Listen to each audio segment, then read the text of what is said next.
Et l'article de ce jour, ce sera la visite exactement, du roi Mohamed VI. Du roi Mohamed VI avec deux chiffres à retenir. D'abord le chiffre 7, le roi Mohamed VI sera 7 jours en langage beaucoup plus clair, c'est une semaine au Sénégal et puis 15, le nombre d'accords assignés entre les deux pays. En amont, des études évidemment ont été faites avant donc la signature prochaine de ces accords.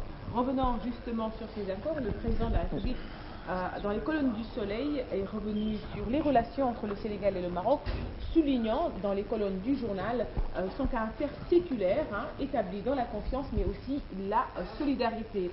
La visite royale sera aussi l'occasion d'examiner d'importants dossiers sur la coopération bilatérale. Les experts des deux côtés travaillent aussi à relancer le groupe d'impulsion paritaire. Une dizaine de représentants composent justement donc ce groupe de représentants des secteurs privés marocains mais aussi sénégalais.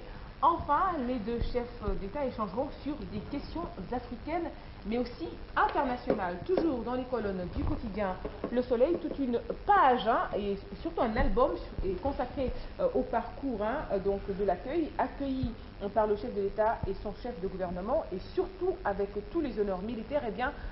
Donc le cortège présidentiel a eu en tout cas beaucoup de popularité. Acte 1, donc c'était évidemment l'accueil par le chef de l'État. Acte 2, le tête-à-tête entre les deux hommes. Et puis l'acte 3, évidemment, le bain de foule, une foule nombreuse et hétérogène, composée de Sénégalais et de Marocains venus justement saluer les deux hommes d'État. Enfin, des informations sur le parcours académique et professionnel du souverain, puisque vous le savez, le roi Mohamed VI a été très tôt donc mis aux affaires. Né en 1963 à Rabat, il a d'abord fait ses études au Collège royal de la ville avec un riche parcours académique, diplômé en droit. Son père l'a envoyé très tôt à l'étranger et il a eu à traiter beaucoup de dossiers, donc déjà très jeune.